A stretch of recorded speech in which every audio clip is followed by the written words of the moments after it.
What if I told you that you're not lazy? What if I told you that every moment you've labeled yourself as unmotivated, unproductive, inconsistent was a misunderstanding?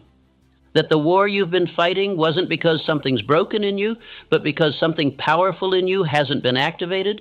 You see, I've studied men who changed the course of history, men who built empires from scratch, men who didn't begin with discipline, they built it. Men like Andrew Carnegie, Thomas Edison, Henry Ford, Charles Schwab. They didn't rely on feelings.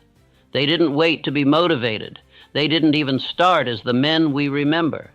They became them by changing one thing, not their talent, not their IQ, not their luck. They changed their identity, and that's what we're going to do right here, right now, for you. This is not just a motivational speech. This is a system reset. Because if you've ever felt like your ambition is too big for your current habits, if you've ever looked in the mirror and said, I know I was meant for more, but couldn't get yourself to move, then this message was designed for you. I am not here to entertain you.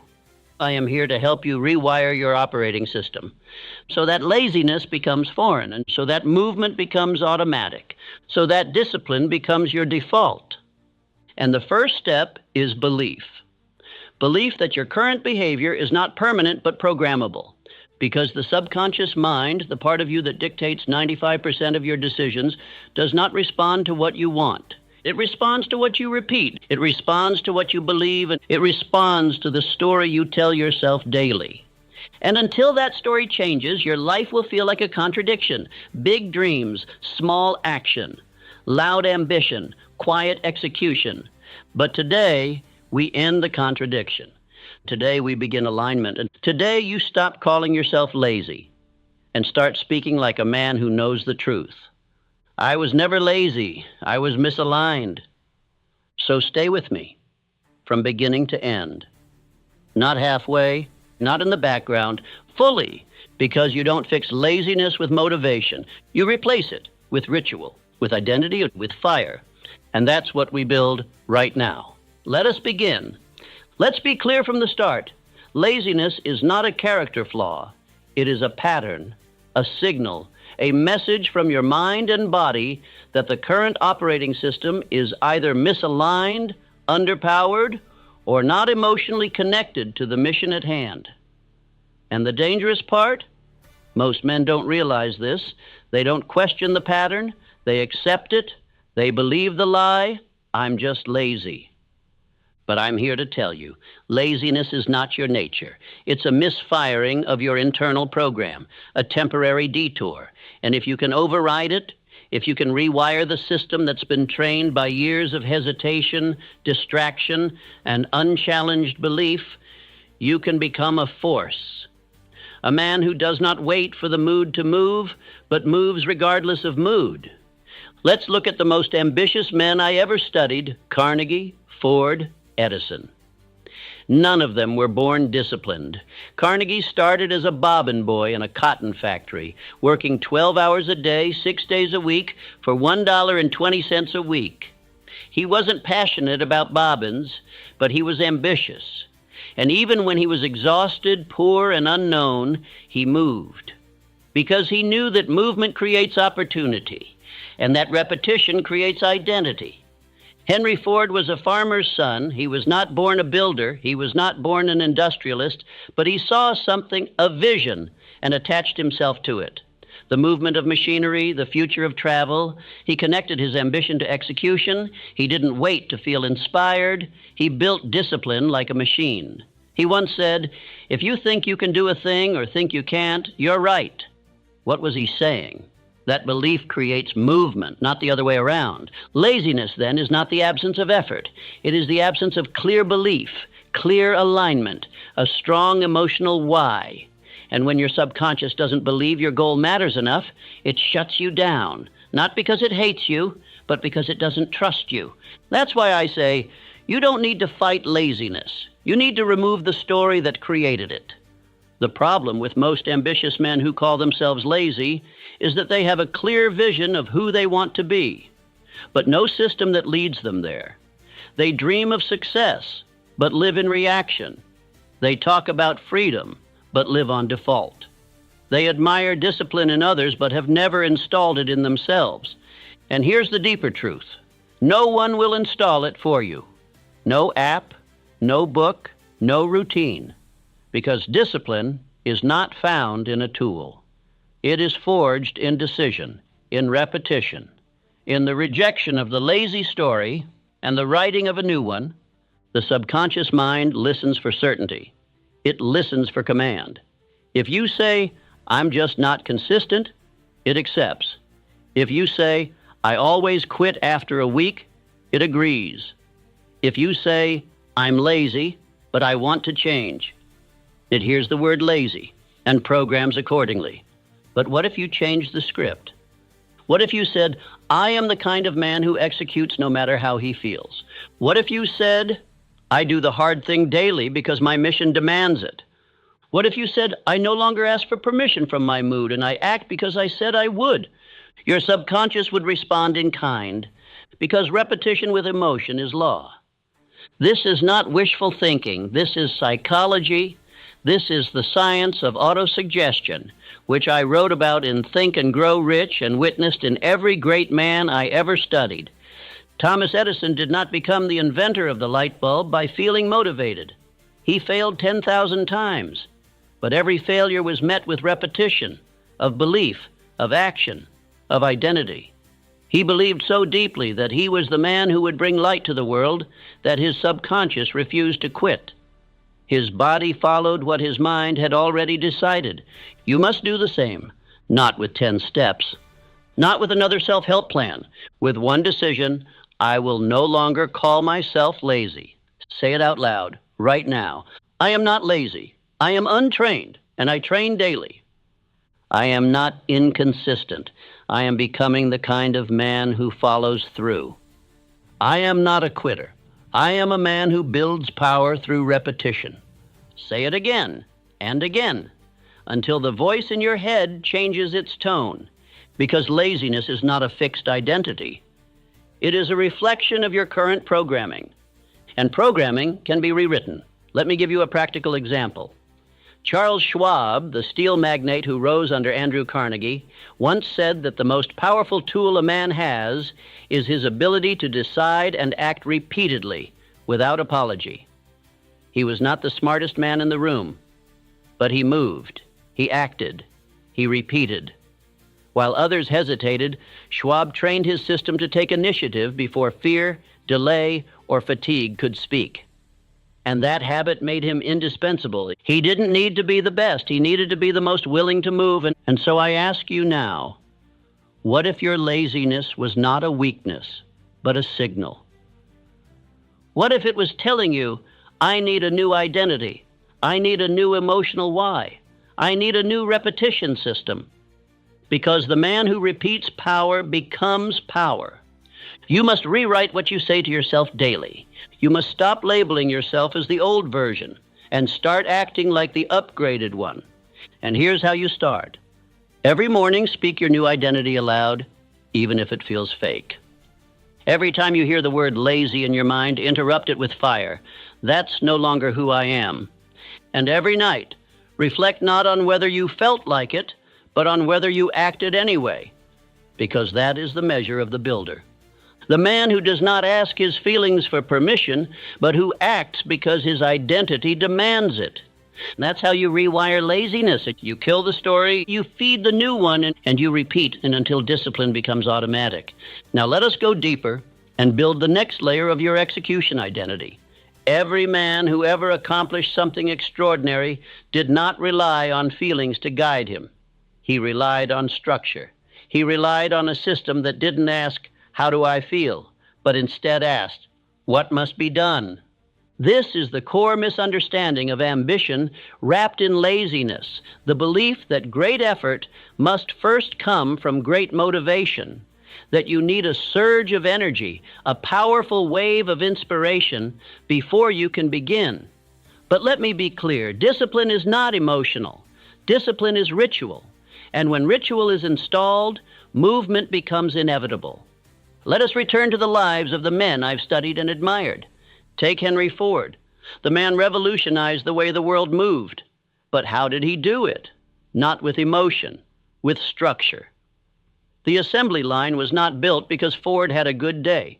It was built because he refused to wait for one. He designed a system that moved regardless of mood. The machines didn't care how the workers felt. The system ran anyway, and Ford treated himself the same way. His mind was a machine, a structure of thought, repeated and enforced until success was no longer a question, but a byproduct. This is the mindset you must install. Do not say, I want to be more disciplined. Say, I will create a system that makes discipline automatic. Because waiting to feel ready is how men stay broke, stuck, and buried in excuses. Let me give you a story. Thomas Edison again? Do you think he felt like testing hundreds of filaments for the light bulb? Thousands of experiments, thousands of failures. He didn't do that because he was constantly motivated. He did it because he had a process, a laboratory assistance, a daily flow. He wrote everything down. He measured. He didn't rely on emotion. He relied on structure. That's how genius is built. Not in inspiration, in iteration. Let's break it down even further. Discipline equals energy plus clarity plus structure. Energy comes from your health. So stop pretending your sleep, food, or focus don't matter. Clarity comes from your purpose. So stop setting goals you don't emotionally believe in. And structure is the trigger system that makes movement automatic. You want to stop being lazy? Then stop waiting for clarity at 10 a.m. after you scroll for an hour. Wake up and trigger your system before the world gets loud.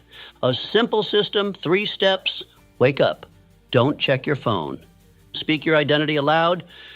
1 sentence. I am a man who executes before emotion speaks. Do one hard thing immediately, not for outcome, for proof. Because every action you take is not just doing, it's reprogramming. Each time you move before you feel like it, you starve the old self. Each time you speak belief aloud, you bury the doubter. Each time you show up without applause, you install unshakable identity.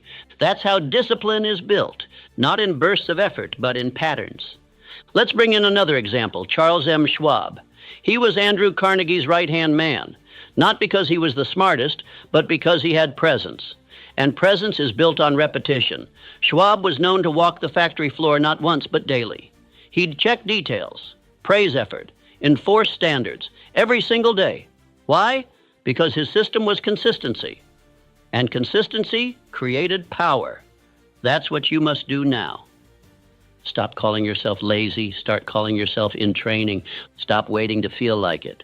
Start executing because your mission demands it. Install this belief. My discipline is not a mood. It's my operating system. Say it again. Say it until it becomes automatic. Because the man who acts without asking his feelings for permission becomes a giant. Now let me give you the warning most men never hear. If you don't create a structure, your environment will create one for you. It will be the structure of drift, of default, of checking your phone 35 times before noon, of waiting until the deadline, of reacting to every distraction and calling it urgency. That is the system most men live in. And that is why most men stay average.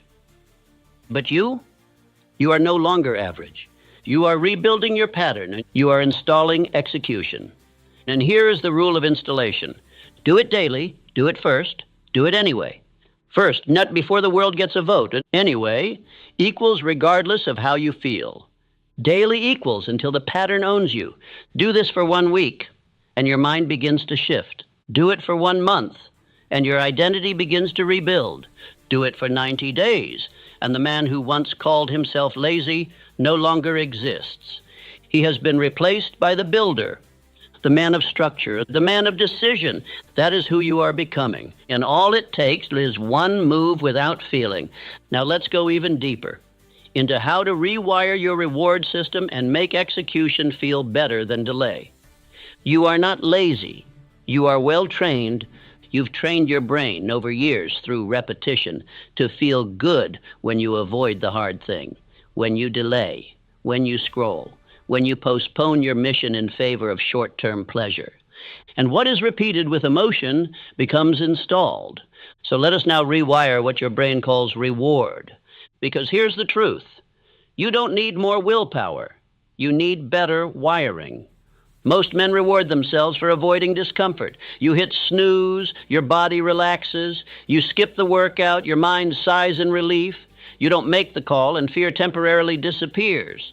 That is a reward, and your subconscious registers it as success. But that success is false. It comes with a cost. You get comfort, but you lose conviction.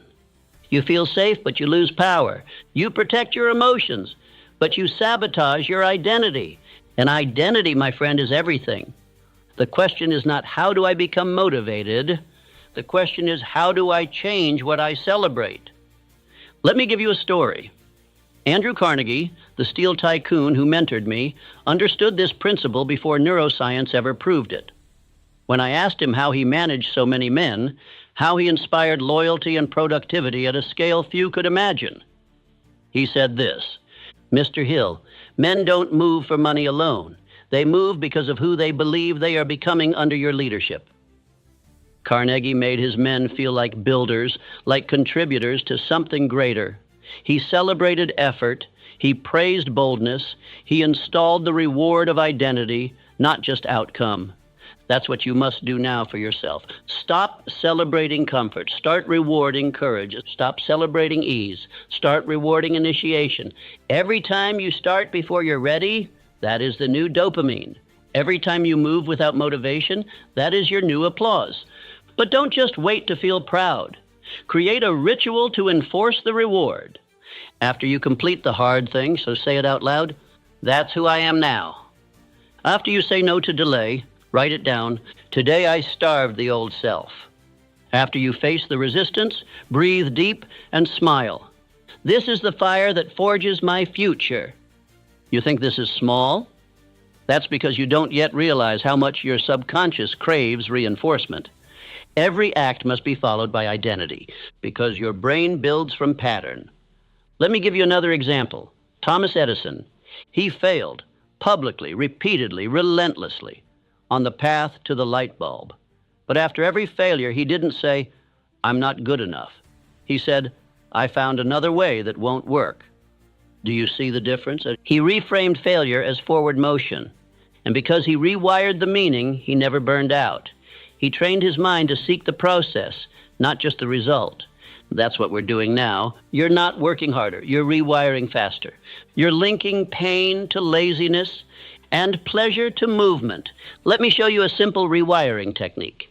Every time you do the thing you'd usually avoid, working out, making the call, opening the laptop to build instead of scroll, pause for 10 seconds after you finish. Put your hand on your chest. Say one sentence. "This is my new pattern." Why? Because your subconscious listens most closely after action. In that small space and right after execution, your identity is pliable. Speak power into it.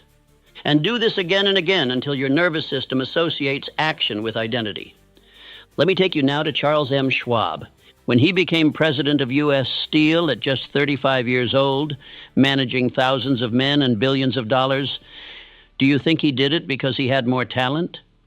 He did it because he trained himself to crave leadership. He loved responsibility. He linked reward to initiative. It wasn't easy, but he made it emotional. When a situation was tough, he would lean in, and afterward he'd remind himself, "I was born to lead." That sentence reinforced every act of boldness, and every act of boldness built a new identity. Now it's your turn. No more, "I'm lazy." From this moment forward, your rituals say, "I do the hard thing. I move first. I choose progress over pleasure." Say it after the workout. Say it after the call. Say it when you open the notebook and do the work. You're not waiting for greatness. You're installing it. And remember this, every time you delay, you feed the old self. Every time you act, you feed the new one. So choose wisely. Now let us go deeper into the next transformation, how to kill the excuse loop forever and replace it with movement. Let us get honest. You already know what you need to do. You've known for weeks, months, some of you, years. The strategy is not the problem. The method is not the barrier. The plan has already been whispered into your intuition 100 times. But instead of movement, you go back to thinking, back to overanalyzing, and back to research, back to waiting for the right time. This is not intelligence. It is habitual delay disguised as logic. Let me say this plainly. If your default is to think instead of move, then you have trained your mind to obey fear, not purpose. The greatest enemy of greatness isn't laziness. It's the illusion of preparation. And the longer you prepare, the heavier doubt becomes. Do you want to know how Henry Ford built an empire that revolutionized transportation? He wasn't the most educated man. He wasn't the most gifted speaker. But he had a bias for movement. When his engineers told him the V8 engine block was impossible to build in a single casting, he didn't argue. He said, "Build it anyway." And when they returned again, saying it could not be done, he didn't form a new committee. He didn't run a study. He didn't write a white paper. He simply repeated, "Build it anyway." Because Ford understood something the modern man has forgotten. Excuses multiply in stillness, but excuses cannot survive motion. The moment you move, and even with uncertainty, you kill the excuse loop. Because the mind, when idle, plays tricks. It magnifies fear. It inflates the cost of failure. It makes perfection sound noble, when in reality it's just a sophisticated delay. Let me take you to another giant, Abraham Lincoln. During the Civil War, the pressure upon Lincoln was unimaginable. Each decision meant lives. The nation was divided. Advisors were conflicted. Public opinion wavered daily. And still, Lincoln moved. He signed the Emancipation Proclamation not because the conditions were perfect, but because the mission demanded motion. He once said, "The best way to predict your future is to create it." And creation is never birthed from thinking alone. It's born through doing. The man who becomes unstoppable is not the one who knows the most. He is the one who moves with what he knows and expands while in motion. Here's what you must now burn into your behavior. Do not ask, "Is this perfect?" Ask, "Is this aligned?" If it is aligned, you move, you adjust later, you fix in flight, because the man who waits for the ideal condition will die in theory. Let me offer you a discipline that has saved me and every ambitious man I've trained. The 2-minute rule of motion. If a thought enters your mind, something you know needs to be done, you have 2 minutes to take the first step, not to plan it, not to write about it, to do it. And if it's a message, send it. If it's a call, make it. If it's a rep, start it. If it's an idea, record it. The only rule, move within 2 minutes of the thought arriving. Why? Because hesitation is how the excuse loop is born. Action is how it's broken. Now, you may say, "But what if I fail?" Let me give you the truth. You will. At times, you will make imperfect moves. You will trip. You will miscalculate. But the man who fails in motion is always closer to power than the man who fears in silence. Thomas Edison failed 10,000 times on his way to the light bulb, but he didn't delay. He documented. He adjusted. He moved again. He once said, "I have not failed. I've just found 10,000 ways that won't work." That is the mindset of a builder, not a thinker. But you must decide. What man do you want to become?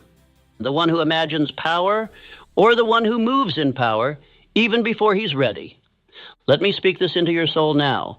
You do not need more time. You need fewer excuses. You do not need more confidence. You need motion. And motion, repeated, becomes identity. So here is your ritual. Every morning, write down the 3 actions that matter most today. Not the easy ones, the ones you keep postponing, the ones that scare you. Then commit not to finish them all perfectly, but to start each within 2 minutes of when you planned. You repeat this day after day, and something happens. The mind stops negotiating, and it starts following. You become the man who does, not who thinks about doing. This is your new language. I act quickly. I trust motion more than mood. I break excuses with movement. And the more you repeat it, the less room doubt has to speak. Remember this law. Hesitation trains the mind to disobey. Action trains the mind to submit. Say it again. I act. I move. I kill the excuse. There comes a moment in every man's life when he must stop negotiating with who he used to be. Not gently, not politely, but with fire. Because if you always leave a path back to your old self, to your old excuses, your old rhythms, your old comfort, then transformation will always remain optional, and anything optional will eventually be abandoned. The men I studied, the titans who rewrote the rules of their lives and industries, they didn't merely step into the future. They cut ties with the past, not because the past was evil, but because it was no longer useful. And in doing so, they made change inevitable. Let me tell you about Hernán Cortés, the Spanish explorer, a man whose action illustrates this law. When Cortés landed in Mexico with his small army, he knew they were vastly outnumbered by the Aztec Empire, but he also knew the psychology of hesitation. So what did he do? He ordered the ships burned. He removed the option of retreat. There was no going back, only forward, only conquest, only victory or death. That is the mindset you must adopt. Because if you leave the door cracked open to the man you used to be, he will always whisper you back. You'll return to your snooze button. You'll crawl back to comfort. You'll make just this once excuses until they become identity again. But when you burn the bridge, when you declare with action, I'm never going back to that version of me, then your only path is forward. This is what Andrew Carnegie understood. Before he became one of the wealthiest men in America, he worked as a messenger boy, earning a few dollars a week. But even then, even in poverty, he began to invest his time in reading, studying, and planning for the future. He refused to accept the idea that the class he was born into would be the class he died in. He began to write his chief aim. He didn't just write it once, he repeated it every morning, every evening, until his subconscious could no longer tolerate mediocrity. He began to outgrow poverty, mentally, emotionally, spiritually, long before his bank account followed. And when opportunities came, he didn't hesitate. He moved. He invested his time in building partnerships, in creating value, in aligning himself with people of power. But most importantly, he stopped spending time with those who kept him tied to the past. That is burning the bridge. You must now ask yourself, what in your life still connects you to the man you're trying to leave behind? Is it the conversations you keep having with people who don't believe in growth? Is it the habits you entertain, scrolling, sleeping in, starting and stopping? Is it the identity you still cling to? I'm just not that motivated. I've always struggled with discipline. I'm too inconsistent. If so, I'll burn it, not in anger, but in decision. Declare to yourself, that part of me no longer has a vote. Henry Ford once said, if you always do what you've always done, you'll always get what you've always got. That isn't just a clever phrase, it's a law. And the only way to escape that law is to remove the option to do what you've always done. Here's how. I call it the bridge-burning ritual. Write down 3 things you will no longer allow into your life. Not ideas, behaviors. For example, I no longer hit the snooze button. I no longer eat after 9 p.m. I no longer explain my dreams to people who laugh. Write them down in bold ink. Speak them aloud every morning. Then, destroy the reminders of the old self. Delete the apps that keep you looping. Cancel the subscriptions that distract your purpose. Block the websites that seduce your time. Stop answering messages from people who live in the past you've outgrown. This isn't about hate. It's about clarity. This is how Thomas Edison moved. He didn't sit around hoping for inspiration to strike. He built routines so powerful that his environment forced genius. His labs were filled with tools, notes, failures, and systems. Not distractions. He had no use for the familiar comforts that sedated other men. He designed a world around, forward only, and it worked. Now you must do the same, and you must ask, what in my life makes the past easy to return to? And then remove it today. Not later, because every day you tolerate it is a vote for the man you no longer want to be. Say this aloud now. I burn the bridge to my old life. I move forward only. My identity is sealed by decision. Repeat that, then act on it. Let this be your fire. Because once you remove the option to retreat, the only direction left is greatness. Now let us continue. A man who depends on motivation is a man who gambles with his future, because motivation is a mood. It comes and goes. It responds to the weather, to how well you slept, to what someone said to you online. But the man who builds his life on rituals, he doesn't wait for the right feeling. He creates the right environment. You see, greatness is not spontaneous. It is not the result of occasional intensity. It is the byproduct of repeated precision, a system, a rhythm, a machine that operates even when the soul is tired, even when the mind protests, even when no one is watching. That machine is ritual. I taught this in every chapter of Think and Grow Rich and the Law of Success. All powerful men had something in common, daily disciplines that did not depend on emotion. My personal ritual includes daily autosuggestion, writing out my definite major purpose, and spending intentional time in reflection and visualization. These weren't grand gestures, they were non-negotiables. Take Thomas Edison, for example.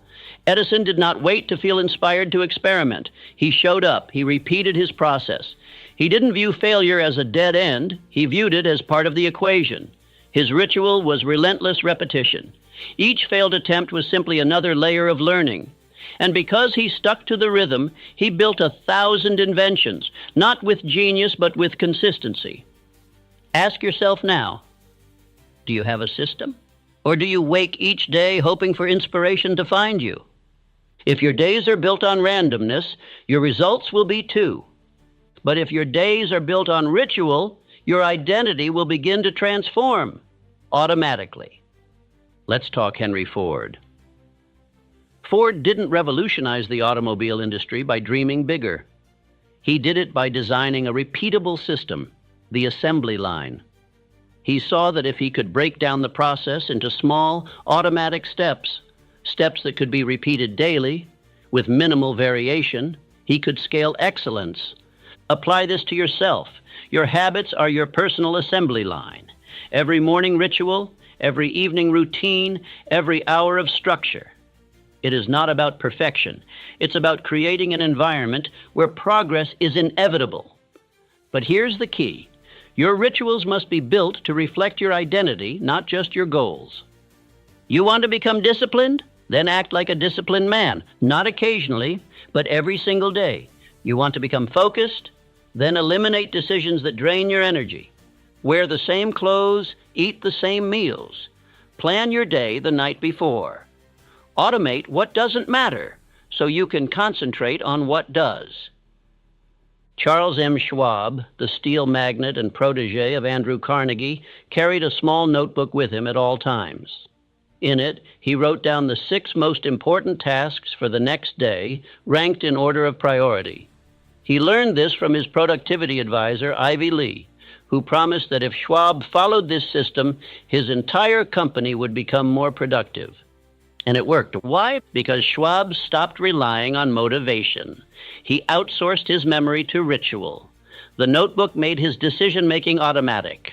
No mental chaos, no debate, just action. And you can do the same. And let's build your machine now. Here's the framework. 1. Morning ritual. Command the day before it commands you. Wake up and speak your definite purpose aloud. Read or listen to 5 to 10 minutes of something that reinforces your identity. Move your body. Doesn't have to be intense, just enough to create momentum.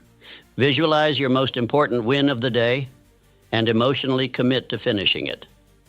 2. Focus blocks. Create sacred time. Set a 90-minute timer, no distractions, one task only. Take a short break, breathe. Hydrate, reset, repeat this rhythm up to 3 times a day. That's 4.5 hours of high-quality, undistracted effort, more than most produce in a week. 3rd evening ritual, seal the identity. Reflect on what you accomplished. Write down what you'll do tomorrow. Speak your affirmations, the same ones we've been installing. Play a section of this speech before bed. Allow the subconscious to be rewired during sleep. You may say, "That sounds boring." Good. That's exactly why it works. Power is not born from novelty. It is born from certainty. Your subconscious doesn't crave stimulation. It craves stability. And when it knows with absolute consistency what your day looks like, it stops sabotaging you. It starts trusting you. Remember, your identity is not built by one-time events. It's built by what you rehearse. Every morning you rise early, you're rehearsing power. Every time you complete the focus block, you're rehearsing discipline. Every time you speak belief before bed, you're rehearsing faith. And eventually, this repetition becomes so deeply embedded that you stop trying and you start being. That's the shift. That's the moment the machine takes over. This is not about becoming robotic. It's about becoming reliable to your future. Let's return once more to Andrew Carnegie. He once said, "You cannot push anyone up a ladder unless he is willing to climb a little himself." And what he meant was this: no one else will do your work for you. But once you build a structure, once you design your ladder and start climbing it daily, your rise becomes inevitable. So now I ask you, where is your machine? What rituals are shaping your days? What non-negotiables are building your identity? You don't need to do more. You need to do the right things every day until your results are no longer a question. Say it aloud. I build machines that produce power. My rituals reflect who I am becoming. My success is not a surprise, and it is a system. Now let's continue into the next layer of rewiring. The greatest tragedy of modern man is not that he lacks ambition. It is that he allows too many voices to occupy his mind. He has traded depth for noise. He reaches for movement instead of meaning. His attention is divided, and therefore his results are diluted. Let me speak plainly. The man who succeeds is not the man who tries everything. It is the man who chooses one thing and does not flinch. The man who cannot be interrupted. The man who cannot be reached by every passing idea or passing fool. The man who, when asked to divide his focus, replies, "I am occupied with destiny." Andrew Carnegie once told me, "Concentration is my motto. First honesty, then industry, then concentration." That was no empty statement. Carnegie ran an empire not because he chased every opportunity, but because he knew how to shut the door on anything that did not serve his aim. When men came with distractions, he listened politely, and then returned to the furnace of his purpose. Now I ask you, do you allow every ringing bell, every trivial request, every flicker of impulse to steal your mind? If so, your future is being drained, not by failure, but by distraction. Henry Ford built a revolution not by dabbling, but by simplifying. He refused to waste thought on the unnecessary. He did not build 10 cars. He built one car well and delivered it to the masses. People asked why he only made one model. His reply, "You can have it in any color, as long as it's black." Why? Because he was not seeking applause. He was seeking efficiency. Ford understood what few men ever learn, that focus is not limitation, it is liberation. He eliminated excess choices so that his attention could be directed toward what mattered most, mastery. That, my friend, is a lesson you must take to heart. Your energy is your most valuable currency, and every time you allow your thoughts to wander, to respond, to react, you are spending power that should have been invested in your mission. Think of Thomas Edison, working in his laboratory, sometimes sleeping on a bench because he did not wish to waste even an hour away from his work. He did not answer every call. He did not entertain every idea. He worked, he focused, he created. And when asked about his failures, he did not lament. He simply said, "I have not failed. I've just found 10,000 ways that won't work." That is the mindset of a man who is unavailable to distraction, a man who has closed his ears to doubt and opened his heart only to purpose. Let me now give you a practice, one that will train your mind to obey the voice of purpose, not the voices of the world. Each morning, before you touch the outer world, before you speak, before you read, before you are exposed to any noise, take 10 minutes in stillness. In that silence, speak your purpose aloud. Read it from the page. Or better yet, recite it from memory. Then ask yourself only one question. What must I do today to honor this purpose? That question will shape your actions. It will silence the unnecessary. It will reveal the foolish and elevate the essential. Charles Schwab, who carried U.S. Steel through its infancy to immense power, understood this principle deeply. He worked from priority, not from urgency. He trained his subordinates to bring him only what was necessary and to leave the rest. Schwab's days were not governed by pressure, but by direction. And this must become your aim. You are not a creature of reaction. You are a man of vision. But if you are always reacting, always available, always shifting, always answering, you will never build anything of weight. Power does not tolerate division. It demands allegiance. Let us be clear. To be ambitious but lazy is not always about physical effort. It is often about mental drift, the laziness of untrained focus. You may feel busy, but that is not the same as being effective. The effective man is deliberate. He says no more than yes. He speaks less and builds more. He listens inward and shuts the window on outer noise. He eliminates the non-essential and repeats the essential until mastery is automatic. Let this be your rule. Nothing enters the temple of your mind that does not serve your higher purpose. Write it on paper. Speak it aloud. Post it where you will see it. And if you must choose between a dozen average tasks and one essential movement, you choose the essential.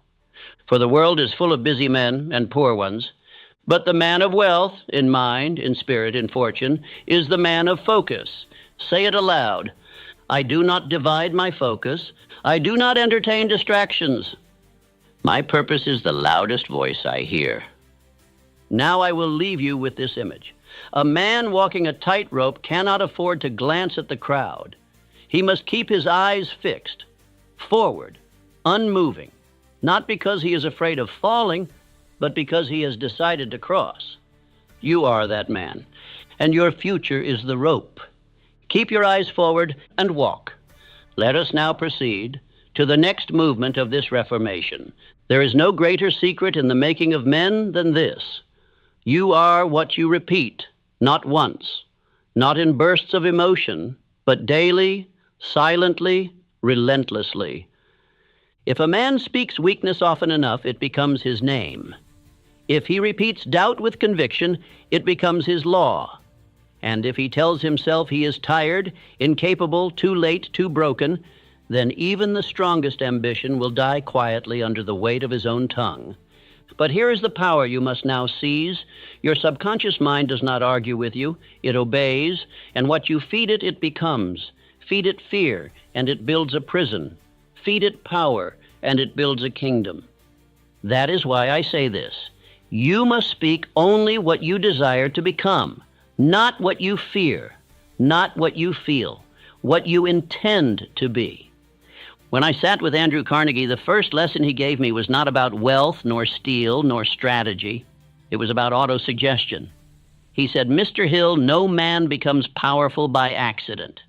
He becomes powerful by repetition, by commanding his mind until the mind obeys. He gave me an assignment to write down my chief definite aim, to read it aloud twice each day, and to feel its reality as if it were already achieved. It was uncomfortable at first. I felt foolish, but I obeyed.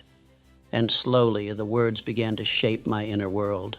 My fear began to shrink. My actions began to sharpen. My decisions became quicker, and my vision clearer than ever before. It was not magic, it was law. The law of repetition, the law of identity, the law that governs all achievement. Henry Ford, too, understood this. He spoke certainty until the world believed him. His factories did not begin as machines. They began as ideas. And those ideas, powered by belief, were repeated until the impossible became routine. Remember what he said. Whether you think you can or think you can't, you're right. Why? Because the mind accepts what it hears the most. Now ask yourself, what do you tell yourself when the world is quiet? What do you rehearse? Do you say, I am tired? Then you are training fatigue. Do you say, I'll never make it? Then you are installing failure. Do you say, I'm not good enough? Then you are engraving defeat into your nature. Stop it. From this moment forward, you speak only what you intend to become. Say it aloud. I am focused. I am unshakable. I am powerful. I act before fear has a voice. I am disciplined. I move with certainty. I rise without delay. Let those phrases become your new language.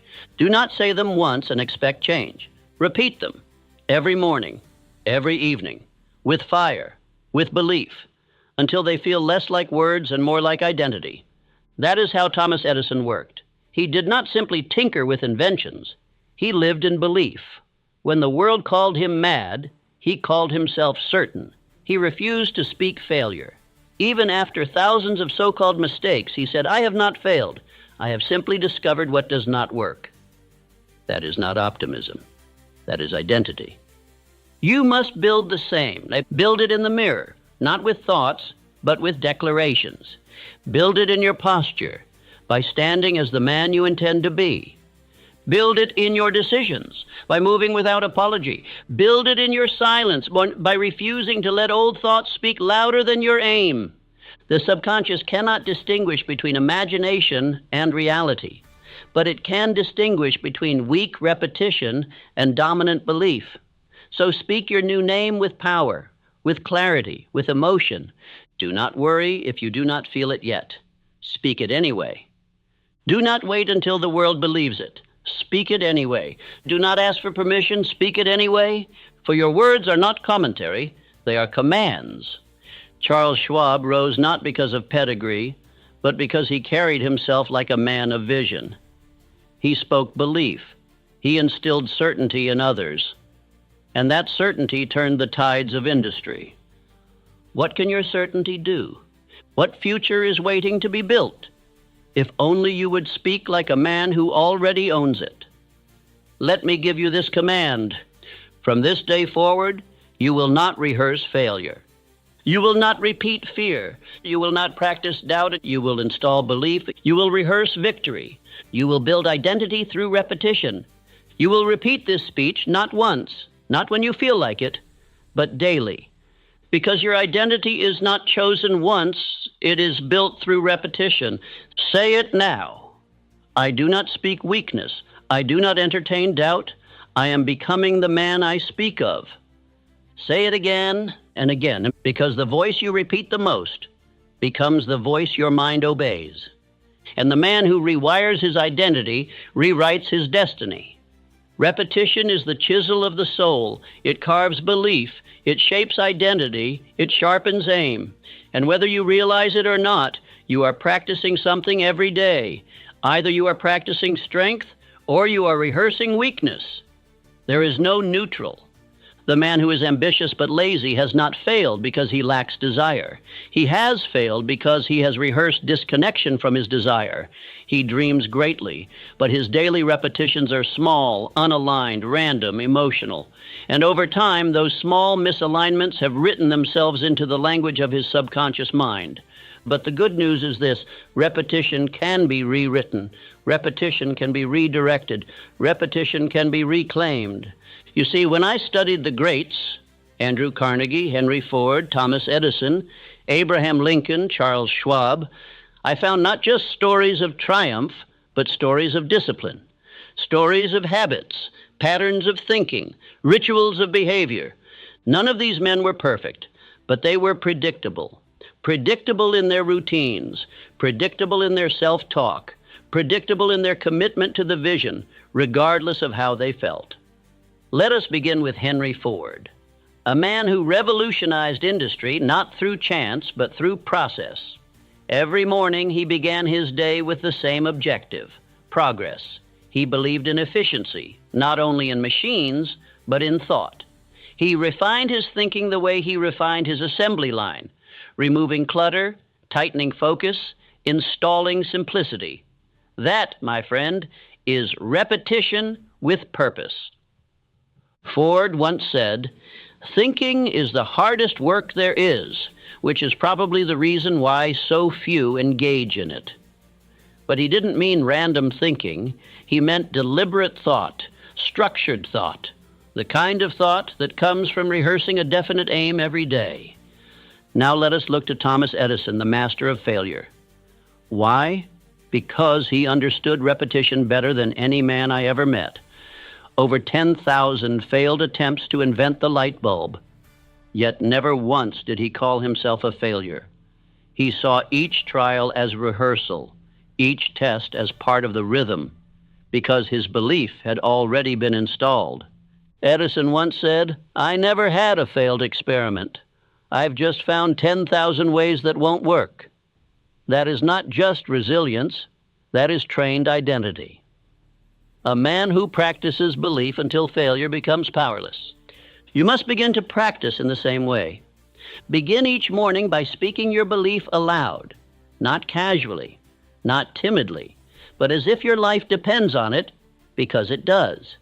Practice your posture, shoulders back, eyes forward. Breathe like a man who owns his time. Walk like a man who does not apologize for his ambition. Practice your decision-making. Choose quickly. Speak clearly. Move without broadcasting. Let your discipline do the talking. Practice the hard things, the uncomfortable things, for repetition turns difficulty into default.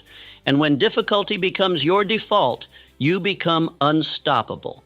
Now consider Abraham Lincoln, a man not of privilege but of principle, his entire presidency, forged in the fire of war.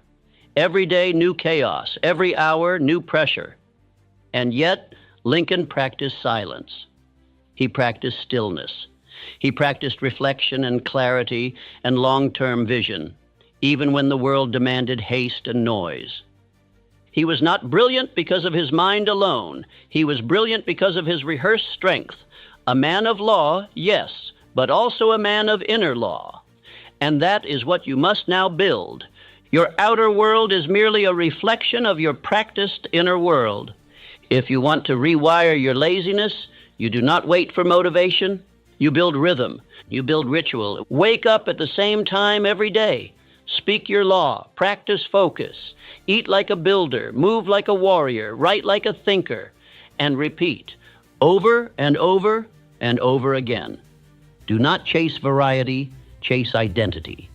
Charles Schwab, when placed in charge of U.S. Steel by Carnegie, was not the most technical man, but he was the most structured. He kept a short list of high-priority tasks.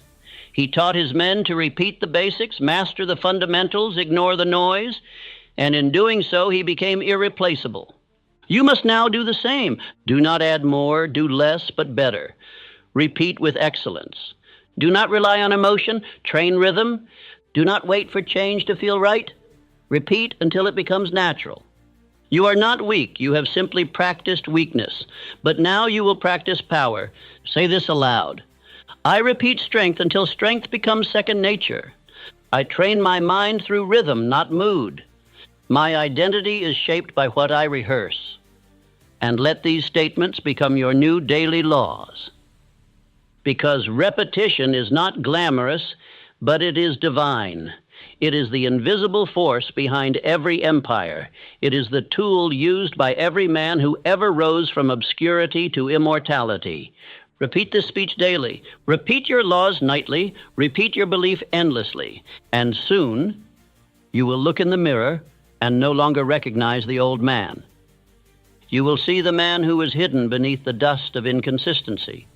And you will realize he was always there, waiting for repetition to reveal him. Let us now bring this journey to its rightful conclusion, not with silence, not with uncertainty, but with certainty so deep it cannot be undone. My friend, if you have listened to every part of this speech, you are no longer who you were when it began. You have crossed a threshold. A line has been drawn between the man who wanted to change and the man who does not wait another moment to live it. Because let us make one thing clear. Laziness is not your nature. It is not your curse. It is not your identity. It is the consequence of drift. And drift, once identified, can be burned away. You do not need a new dream. You need new patterns. You do not need more motivation. You need repetition with fire. You do not need another day to think. You need to act. Now you've been taught by the examples of Carnegie, who installed belief like a mechanic installs steel. Ford, who practiced certainty until doubt could not survive. Edison, who failed 10,000 times and still never once called himself defeated. Lincoln, who carried a divided nation by practicing stillness and principle. Schwab, who commanded giants through clarity and rhythm. These men were not born with your technology. They did not have the comfort of your age. But they had one thing in common.